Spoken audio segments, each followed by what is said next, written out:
ارشاد فرمایا مدنی کریم صلی اللہ تعالی علیہ وسلم نے لوگوں 4 چیزوں کی کثرت کیا کرو رمضان المبارک کے مہینے میں، پلے باندھ لو، یاد کر لو، عورتیں بھی مرد بھی، امیر بھی غریب بھی، چھوٹے بھی بڑے بھی۔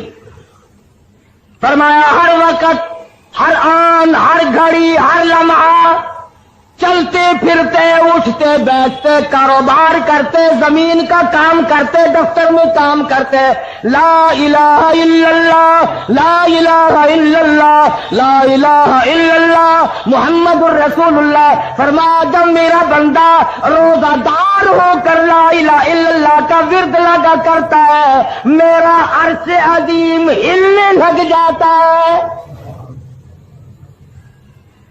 کوئی مشکل وظیفہ نہیں، اتنا آسان ہے۔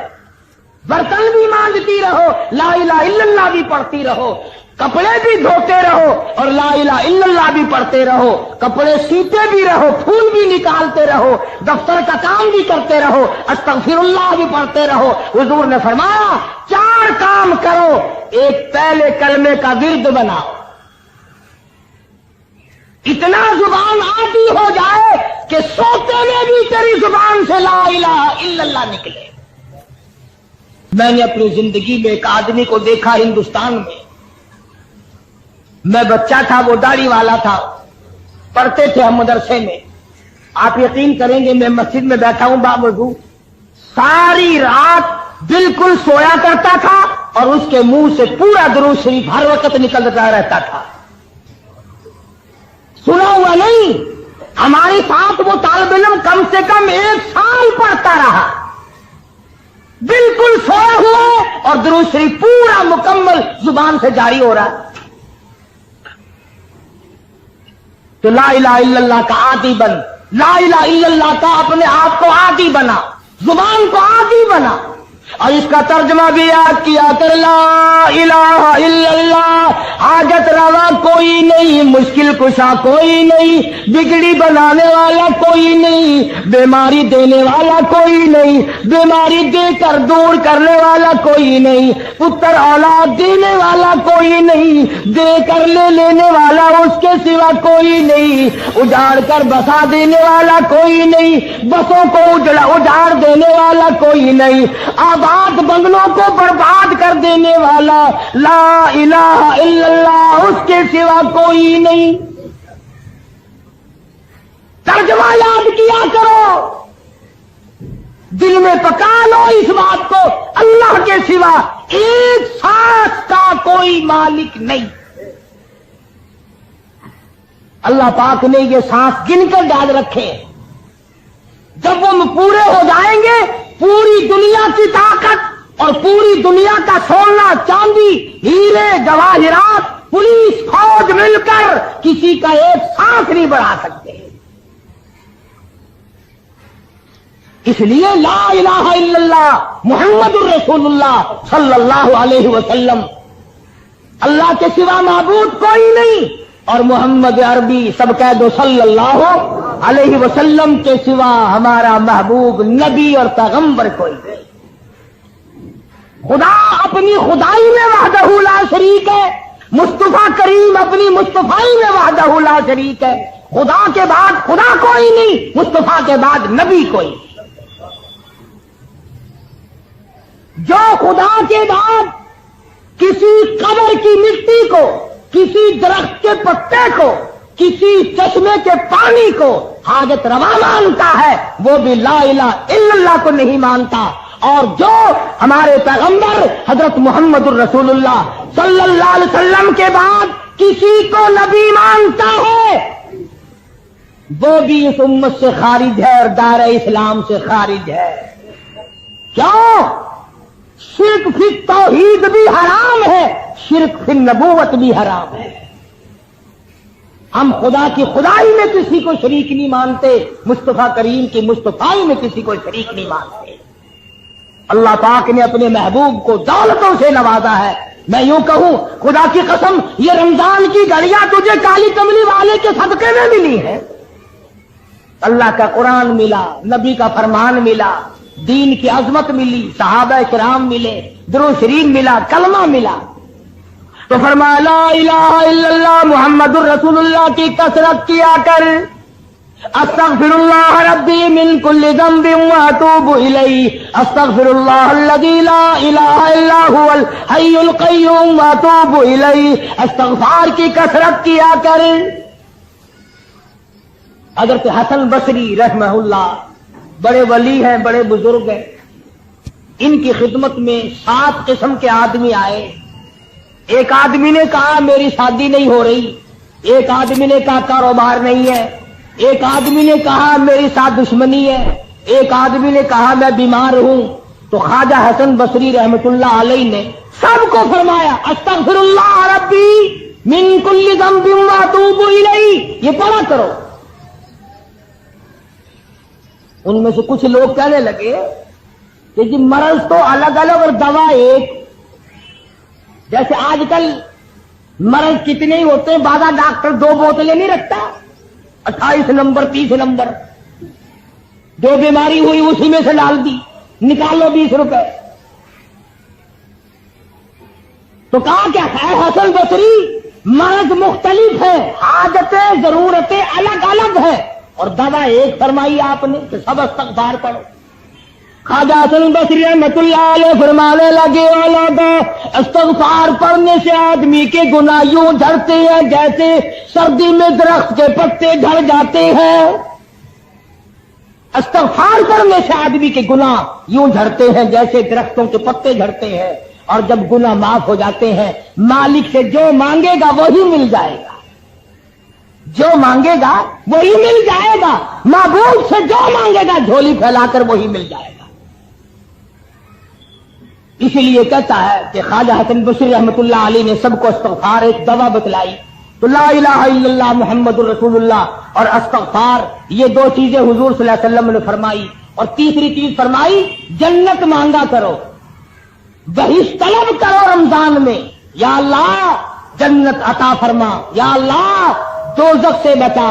یہ 2 دعائیں حضور نے فرمائی صلی اللہ علیہ وسلم، دونوں دعائیں مانگو، جنت کی طلب کرو، جہنم سے پناہ مانگو۔ ایک صحابی ہے حضور صلی اللہ علیہ وسلم کا، ساری رات عبادت کرتا ہے، صبح کو اٹھ کے کہتا الہی میرا منہ اس قابل تو نہیں کہ جنت مانگوں، میرا منہ اس قابل تو نہیں کہ جنت الفردوس مانگوں، اتنی گزارش کرتا ہوں کہ جہنم کے عذاب سے مجھے بچا لینا۔ صحابی کہتا یا اللہ جہنم کے دردناک عذاب سے بچا دے، تباہ کاریوں سے بچا دے، وہاں کی مصیبتوں سے بچا دے، اور جنت عطا فرما دے۔ صبح شام اٹھتے بیٹھتے یہ دعا مانگو، مرد عورت چھوٹے بڑے امیر غریب حاکم و محکوم سب یہ دعا مانگو، جنت طلب کرو، دوزخ سے پناہ مانگو، قرآن مجید کی تلاوت کرو، زیادہ سے زیادہ تلاوت کرو۔ جتنے زیادہ قرآن کریم ختم کرو گے اتنے ہی زیادہ اجر بڑھ جائے گا۔ شاید اگلے سال تجھے رمضان آئے یا نہ آئے، پھر یہ دن ملے گا یا نہیں ملے گا، اگلا جمعہ آئے گا یا نہیں آئے گا، جو مانگنا ہو آج مانگ، جو کرنا وہ آج کر۔ اس لیے فرمایا شہر رمضان الذی انزل فیہ القرآن ھدی للناس وبینات من الھدی والفرقان۔ فرمایا کتنا برکتوں والا مہینہ، جس مہینے میں اللہ پاک نے قرآن مجید جیسی برکت والی کتاب نازل فرمائی، محمد عربی صلی اللہ علیہ وسلم کو نوازا، اور حضور صلی اللہ علیہ وسلم نے پورے رمضان کے روزے خود رکھے، صحابہ کرام سے رکھوائے، اور اس کی تاکید فرمائی اور اس کے آداب سمجھائے کہ دیکھنا گانے بجانے سے بچنا۔ بعض بد نصیب لوگ کہا کرتے ہیں کہ آؤ یار روزہ کاٹیں گے، تاش کھیلتے ہیں، روزہ کٹ جائے گا۔ ابو داؤد شریف میں حدیث موجود ہے، جس آدمی نے تاش کھیلا، حضور کا فرمان ہے گویا جتنی دیر تک وہ تاش کھیلتا رہا گویا خنزیر کے لہو میں اپنے ہاتھوں کو ڈبوئے بیٹھا رہا۔ میرے تیرے نبی حضرت محمد کریم صلی اللہ علیہ وسلم کا فرمان ہے، جو آدمی تاش کھیلتا اس کے سلام کا جواب دینا حرام ہے۔ رمضان میں یہ کام نہ کیا کرو، گانے وانے مت سنو، کتنا پاکیزہ روزہ رکھ کر، نورانی روزہ رکھ کر، اللہ اور فرشتوں والی عادت اپنا کر پھر بدماش کنجریوں کے گانے سنتے، بدکار عورتوں کے گانے سنتے ہو۔ ان کی شکلیں دنیا ہی میں بدل جاتی ہے، قبر میں بدل جاتی ہے، قبر میں جانے سے پہلے ہر کنجری کی شکل بدل جاتی ہے۔ تم ان کے گانے سن کر اپنے نورانی روزے کو برباد کرتے ہو۔ کتنا بڑا اجر، کتنا بڑا ثواب، کتنی بڑی محنت، کتنی بڑی مشقت، کتنی بڑی تکلیف، اور خامخواہ ہی برباد کر دینا۔ آرام کرو، 11 مہینے کماؤ، 1 مہینہ آرام کر لو، تھوڑا کما لو، بہرحال روزہ ہاتھ سے نہ جانے دو۔ کیوں؟ نہ معلوم اگلے سال تجھے پھر یہ دن آئیں گے کہ نہیں۔ فرمایا فمن شہد منکم الشہر فلیصم، جس کی زندگی میں یہ دن آ جائے اسے چاہیے کہ روزہ ضرور رکھ لے۔ وَأَن تَصُومُوا خَيْرٌ لَكُمْ إِن كُنتُمْ تَعْلَمُونَ۔ فرمایا جس نے روزہ رکھ لیا اور ذکر خیر کیا، آنکھوں کا روزہ، کان کا روزہ، زبان کا روزہ، ہاتھ کا روزہ، ہر چیز کا روزہ مکمل کر لیا۔ ہاتھ کا روزہ، ہاتھ سے حرام چیز کو مت ہاتھ لگاؤ، کان سے حرام مت سنو، آنکھ سے حرام مت دیکھو، نظر جما کر بیوی کو دیکھنا بھی جائز نہیں، بیوی کے چہرے پہ خواہشات کی نظر ڈالنا جائز نہیں، ہاتھ لگانا جائز نہیں، اس ارادے سے۔ بس اللہ نے تو یوں فرما دیا کہ میں نے تو کبھی بیوی کی نہیں، چند گھنٹوں کے لیے تو بھی چھوڑ کر آ میرے پاس آ جا، میرے جیسا بن جا، میری نورانیت اپنا جا، جبریل و میکائیل جیسا بن جا، فرشتوں کا ہمراہ بن جا۔ نہ وہ کھاتے ہیں نہ تو کھا، نہ وہ پیتے ہیں نہ تو پی، نہ وہ بیوی بچوں والے ہیں نہ تو بیوی کے قریب جا، اس لیے کہ میں قیامت میں یہ کہہ سکوں کہ آؤ کتنی میں نے ان کے ساتھ چاروں طرف سے دنیا بھی حاجتیں لگائی تھی، سب کو چھوڑ کر پھر بھی مجھ کو یاد کیا۔ تو بھئی یہ راتیں غنیمت جانو، یہ دن غنیمت جانو، یہ اوقات اور یہ ساعتیں غنیمت جانو۔ اپنے لیے دعا مانگو، اپنے ماں باپ کے لیے دعا مانگو، اپنے مشائخ اور استاد اور پیر و مرشد کے لیے دعا مانگو، عزیز و اقربا رشتہ داروں کے لیے دعا مانگو۔ اللہ پاک مجھے اور آپ کو رمضان المبارک کا مکمل ادب اور احترام اور عظمت نصیب فرمائے۔ کروڑا شکر اور احسان ہوا کہ ہماری زندگی میں رمضان المبارک کا مہینہ آیا۔ مبارک ہو ہر اس مسلمان کو جو رمضان المبارک کا دل سے استقبال کرتا ہے، ادب کرتا ہے، اس کے روزے کا خیال کرتا ہے، تراویح کا دھیان رکھتا ہے۔ مبارک ہے اس آدمی کے لیے رمضان المبارک کی ایک ایک گھڑی جو اللہ کے اور نبی کے فرمان کے مطابق اپنی زندگی کو بسر کر رہا ہے۔ خوش قسمت ہیں وہ لوگ جن کی زندگی میں بار بار رمضان المبارک کا مہینہ آیا اور انہوں نے مکمل احترام و ادب کے ساتھ نبھایا۔ حدیث پاک میں آتا ہے، فرمایا مدنی کریم صلی اللہ تعالی علیہ وسلم نے، اور لوگوں کتنا خوش نصیب ہے وہ آدمی جس کی زندگی میں رمضان کا مہینہ آ جائے اور پروردگار عالم اس کے 11 مہینے کے گناہوں کو معاف فرما دے۔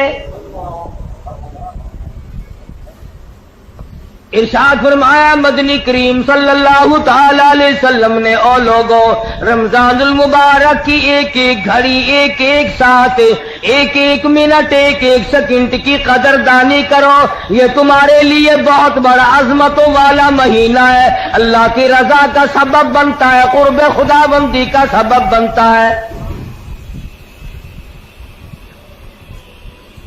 ارشاد فرمایا محمد عربی صلی اللہ تعالی علیہ وسلم نے، او لوگوں، رمضان المبارک کا مہینہ اتنا فضیلتوں والا مہینہ ہے کہ ہر رمضان ہر مہینے کے مقابلے میں اتنی زیادتی کر دی جاتی ہے، دوسرے مہینوں میں کوئی ایک نفل ادا کرے اس کو نفل کے برابر درجہ ملتا ہے، ثواب ملتا ہے۔ ارشاد فرمایا کالی کملی والے محمد عربی صلی اللہ تعالی علیہ وسلم نے، او لوگوں، جس نے رمضان میں نفل ادا کیا اتنا بڑا ثواب ملتا گویا فرض ادا کیا۔ ارشاد فرمایا مدنی کریم صلی اللہ تعالی علیہ وسلم نے، نفل کو 70 گنے بڑھا دیا جاتا ہے، فرائض کو 70 گنا بڑھا دیا جاتا ہے، نیکیوں میں اضافہ کر دیا جاتا ہے۔ دوسرے دنوں میں ایک مرتبہ سبحان اللہ کہو، ایک مرتبہ سبحان اللہ کہنے کا ثواب ملے گا۔ آج رمضان کے مہینے میں ایک مرتبہ سبحان اللہ کہو، نامہ اعمال میں 1,00,000 مرتبہ کہنے کا ثواب لکھا جائے گا۔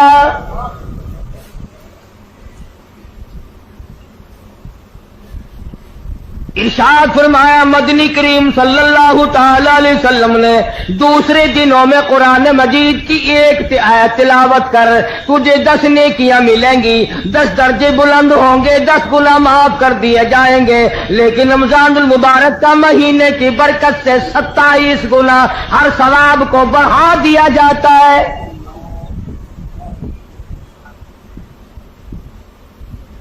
مدنی کریم صلی اللہ تعالی علیہ وسلم نے شعبان کی آخری تاریخ میں صحابہ کرام کو جمع فرمایا اور فرمایا، او لوگو اور میرے قریب ہو جاؤ، تم پہ ایک بہت بڑا مہینہ آنے والا ہے، بڑا برکتوں والا ہے، بڑا رحمتوں والا مہینہ ہے، بڑا ہی خیر و برکت کا مہینہ ہے، نیکیاں اس میں بڑھا دی جاتی ہیں، گناہ معاف کر دیے جاتے ہیں۔ ارشاد فرمایا مدنی کریم صلی اللہ علیہ وسلم نے، او لوگو اس مہینے میں روزہ رکھو، رات کو تراویح اور قیام کیا کرو۔ پہلی امتوں میں کسی پہ 6 مہینے کے روزے تھے، کسی پہ 4 مہینے کے روزے فرض تھے، کسی پہ 2 مہینے کے روزے فرض تھے۔ اللہ پاک نے محمد عربی صلی اللہ علیہ وسلم کی امت پر سال میں 1 مہینے کے روزوں کو مقرر فرمایا، اور قدردان کے لیے کوئی تکلیف نہیں۔ اللہ پاک جل شانہ نے فرمایا، او لوگو تم پہ رمضان المبارک کے روزے فرض کیے گئے،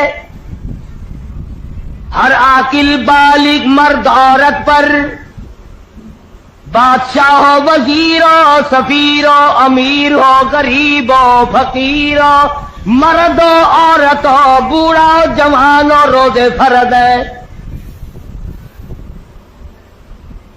اللہ کے حبیب حضرت محمد کریم صلی اللہ تعالی علیہ وسلم نے ارشاد فرمایا، جو آدمی جان بوجھ کر عمدن روزہ نہیں رکھتا، بغیر کسی بیماری کے، بغیر کسی وجہ کے، بغیر کسی عذر کے، یعنی عورتوں والا عذر بھی کوئی نہیں، بیماری بھی سخت کوئی نہیں، یوں ہی روزہ چھوڑ دیتا، روزہ نہیں رکھتا، ارشاد فرمایا مدنی کریم صلی اللہ علیہ وسلم نے، فلیس منا، جس نے مسلسل روزوں کو قضا کر دیا وہ میرا نہیں، میں اس کا نہیں،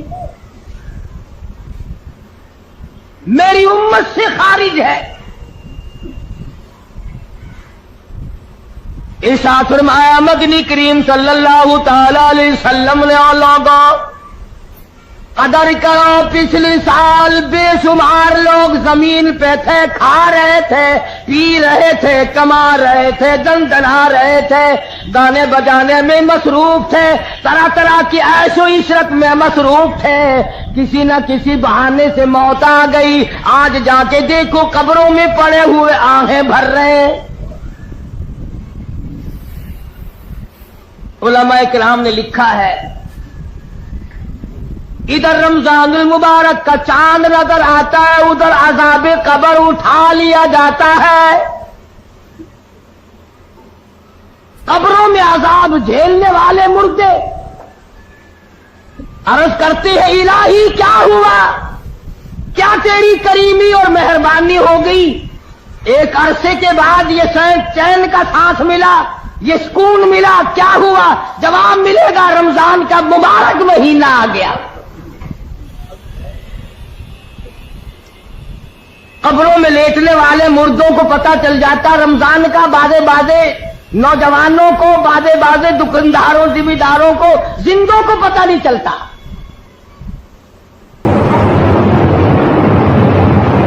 آج جو لوگ مانگ رہے ہیں، جو لوگ اللہ کے ذکر میں بیٹھے ہیں، یہ پاگل نہیں، یہ دیوانے نہیں۔ ارشاد مدنی کریم صلی اللہ علیہ وسلم کا اسی رات کے بارے میں فرمایا، اللہ پاک جبریل امین کو حکم دیتے ہیں جھنڈا لے کر دنیا میں چلے جاؤ، لاکھوں کروڑوں فرشتوں کو ساتھ لے جاؤ، ہر گھر میں جاؤ، ہر دعا کرنے والے کی دعا پہ آمین کہو، جہاں جا میرے نیک بندے موجود ہیں اور جبریل ان سے مصافحہ کر۔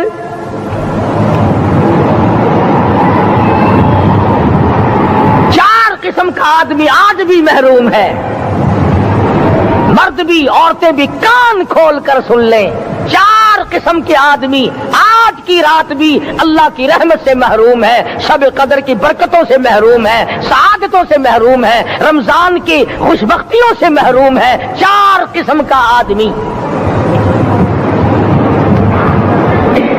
سب سے پہلا شرک کرنے والا، اللہ کی ذات میں صفات میں کسی ولی کو، کسی پیر کو، کسی فقیر کو، کسی پیغمبر کو، کسی غوث قطب اور ابدال کو جو شریک کرتا ہے، نہ اس کو شب قدر کام آتی ہے، نہ رمضان کام آتا ہے۔ شرک اتنی بری لعنت ہے کہ تمام اعمال کی جڑیں اکھاڑ کر پھینک دیتا ہے۔ آج مسلمان چلاک بڑے ہیں، اگر ہندو پتھر کا بت بنا کر پوجے تو وہ تو کافر ہے، اور مسلمان قبر بنا کر پوج لیں تو وہ پکا مومن ہے۔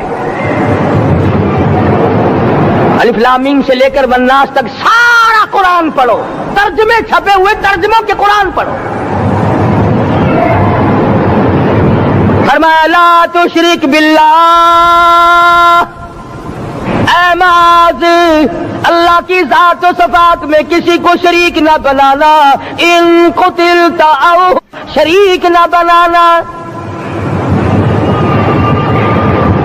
اور یہی مفہوم ہے لا الہ الا اللہ محمد الرسول اللہ صلی اللہ علیہ وسلم کا۔ فاران کی چوٹیوں پہ کھڑے ہو کر کالی کملی والے صلی اللہ علیہ وسلم نے جو سب سے پہلا خطبہ دیا، جو سب سے پہلا نرالا خطبہ دیا، وہ یہی تھا لا الہ الا اللہ، اللہ کے سوا معبود کوئی نہیں، پوجا کے قابل کوئی نہیں، نظر نیاز کے قابل کوئی نہیں، حاجت روا کوئی نہیں، مشکل کشا کوئی نہیں، تیری میری فریاد سننے والا کوئی نہیں، ایک اللہ کی ذات ہے۔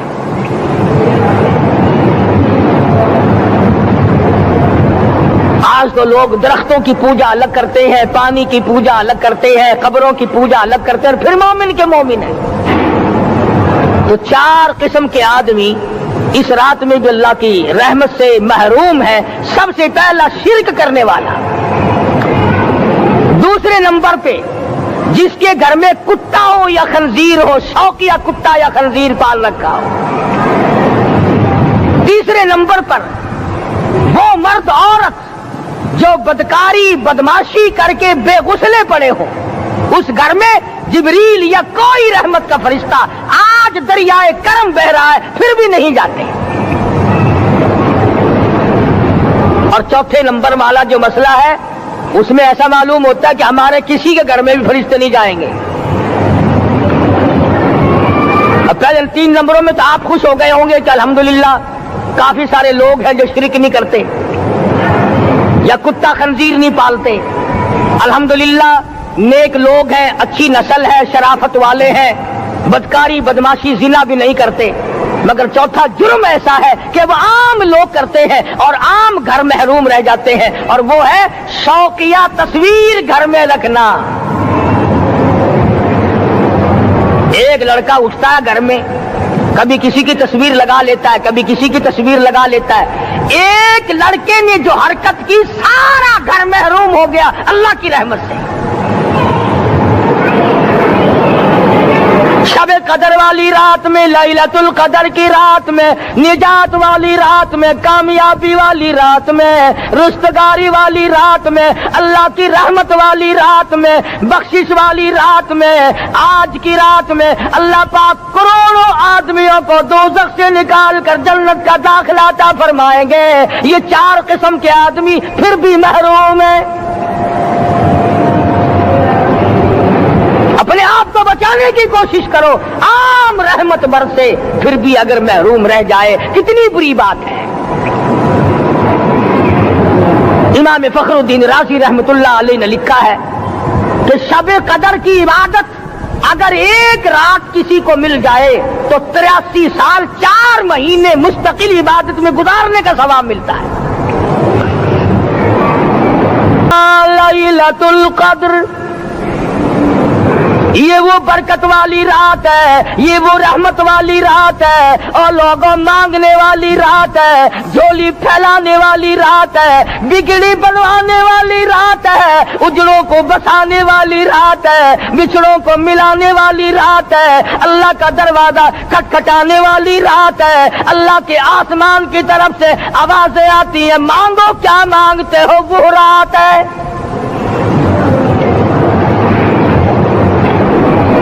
اب نبی کریم صلی اللہ علیہ وسلم کی زبان مبارک پر اگر کوئی یقین نہ کرے تو اس کا کیا علاج ہے؟ صحابہ کرام کو تمام چیزوں پہ یقین تھا، اس لیے قرآن نے ان کی گواہی دی، اذ جاءوکم من فوقکم ومن اسفل منکم واذ زاغت الابصار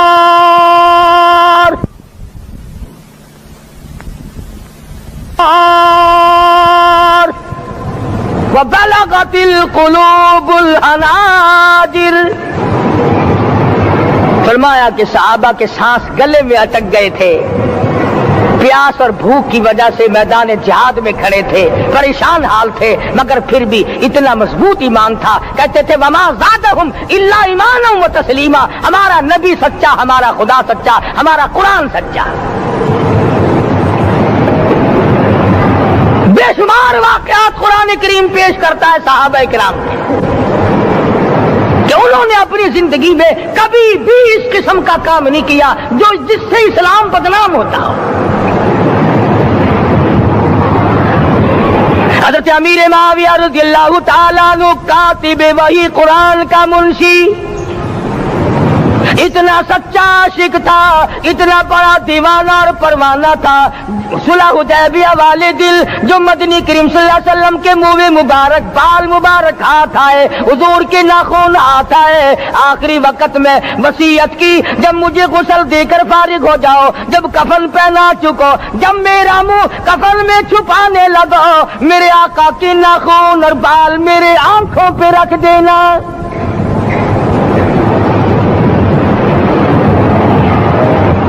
اس قدر جذبہ تھا ان حضرات میں، اور نماز کبھی کسی صحابی نے قضا نہیں کی۔ آج کا مسلمان تو کسی معاملے میں بھی نہیں ڈرتا، حضور صلی اللہ علیہ وسلم نے مقروض میت کی نماز جنازہ کبھی نہیں پڑھائی۔ آج جس نے کسی کا قرضہ دینا ہو وہ پرواہ ہی نہیں کرتا، نہ موت سے ڈرتا ہے، نہ قبر سے ڈرتا ہے، نہ حشر سے ڈرتا ہے، نہ اللہ کے عذاب سے ڈرتا ہے۔ جب بھی کوئی مر جاتا حضور اکرم صلی اللہ علیہ وسلم تشریف لاتے، پہلے پوچھتے اس کے ذمے کسی کا قرضہ تو نہیں، یا کوئی ضامن بنتا، اور یا خود حضور صلی اللہ علیہ وسلم فرماتے کہ میں قرضہ ادا کروں گا، پھر آپ جنازے کی نماز پڑھایا کرتے تھے۔ اتنے بڑے جذبے کے مالک تھے صحابہ اکرام کہ انہوں نے کسی موڑ پہ بھی حضور صلی اللہ علیہ وسلم کو یوں خالی نہ چھوڑا، تنہا نہ چھوڑا، آپ کے ساتھ نہ چھوڑا، قرآن کریم کے حکموں کی کبھی بھی خلاف ورزی نہ کی۔ یہی وجہ تھی کہ اللہ پاک نے ان کو پوری دنیا کا مالک بنایا، کابل سے لے کر طرابلس تک کا علاقہ صحابہ کرام نے تمہیں فتح کر کے دیا، اور ظالم مسلمانوں آج صحابہ نے جو علاقے تمہیں فتح کر کے دیے تھے آج وہاں کفر دندنا رہا ہے. تم نے کفر کے جھنڈے لہرائے, تم نے کفر کے حوالے کیا مسلمانوں, اور پھر تان صحابہ پہ کرتے ہو.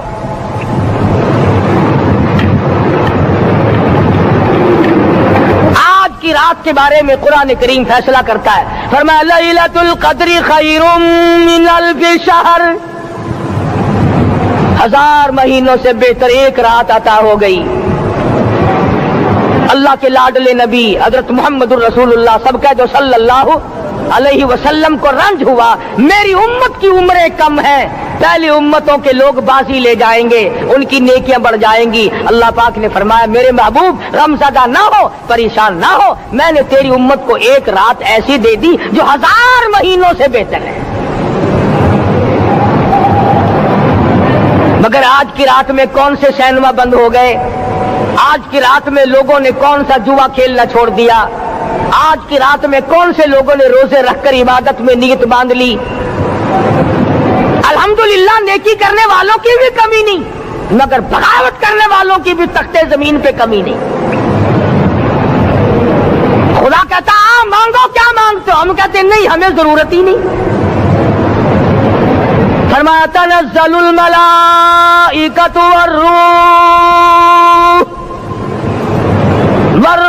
فیہا بإذن ربہم من کل امر سلام. جبریل آسمان سے آئے, کروڑوں لاکھوں فرشتے آئے, عرش عظیم کو چھوڑ کر فرشتے تیری عبادت کو دیکھنے آئے, بیت المعمور کی عبادت کو چھوڑ کر فرشتے تیری دعا پہ آمین کہنے آئے. تو سویا ہوا ہے, ایک ہی فکر ہے کہ مجھے عید کے لیے جوتے لانے ہیں, کپڑے سلوانے ہیں, فلاں چیز کرنی, اور یہ فکر نہیں کہ ایسا نہ ہو اگر رمضان میں میری نجات نہ ہوئی تو میں مارا جاؤں گا. اس کی ذات بڑی بے نیاز ہے, وہ جب کسی کو نوازتا ہے تو یوں ہی نوازتا ہے. اللہ اکبر. ساری ساری رات رونے والے لوگ, فرمایا والذین یبیتون لربہم سجدا وقیاما, وہ لوگ کامیاب ہیں جن کی راتیں سجدوں میں بیت گئی.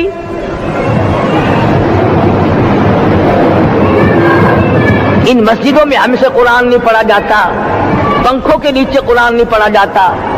مولانا حسین احمد مدنی اور حضرت شیخ الہند رحمت اللہ علیہ نے قاہرہ کے جیل خانے میں 18 سیر مکئی پیستے پیستے خدا کا قرآن پڑھا. چکی چلاتے چلاتے قرآن یاد کیا اور قرآن پڑھا.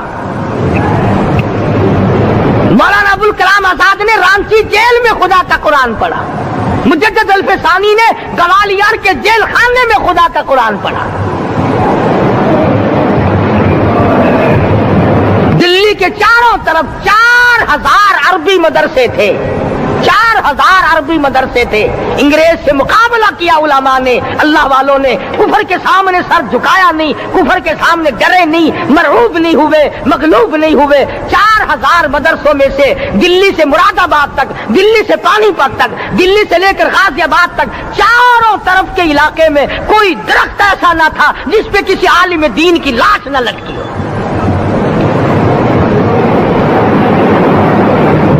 اسلام کی حفاظت بابو نے نہیں کی, اسلام کی حفاظت انگریزی خانوں نے نہیں کی, بوریا نشینوں نے کی ہے, مسجد میں بیٹھنے والوں نے کی ہے, لوٹے سے وضو کرنے والوں نے کی ہے, سوکھے ٹکڑے کھانے والوں نے قرآن کی حفاظت کی ہے, انگریزی خانوں نے نہیں کی ہے.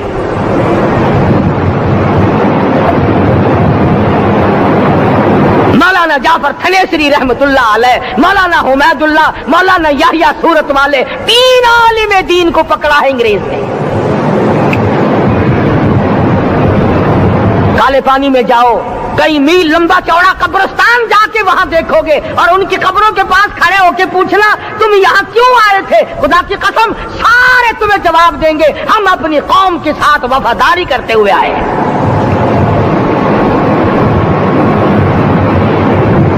پیروں میں بیڑیاں ہیں, چابک مارے جا رہے ہیں علماء دین کو. امبالے کی جیل میں روزانہ پٹائی ہوتی, روزانہ مارا جاتا ہے. لاہور تک گھسیٹ کر لایا گیا. 20 سیر لوہا علماء کے اللہ والوں کے پیروں میں ڈال رکھا ہے. تم نے تو صرف یہی سوچا ہے نا کہ کوئی مر جائے گا تو چھولوں پہ بیٹھ کے قرآن پڑھیں گے. نہیں نہیں، اللہ والوں نے پیروں میں بیڑیاں پہن کر قرآن پڑھا، ہاتھوں میں ہتکڑیاں پہن کر قرآن پڑھا، چابک اور کوڑوں کی سائے میں قرآن پڑھا، تلوار کی نوک سے قرآن پڑھا. دوستو، امید کرتا ہوں کہ آپ حضرات نے اس بیان کو پورا سنا ہوگا. بیان کیسا لگا کمنٹ میں ضرور بتانا اور اپنے دوستوں کے ساتھ بھی شیئر کرنا. اللہ تعالی ہم سب کو اس بیان پر عمل کرنے کی توفیق عطا فرمائے. تو دوستو پھر ملتے ہیں اگلے ویڈیو میں. جب تک اپنا خیال رکھیے. السلام علیکم ورحمۃ اللہ وبرکاتہ.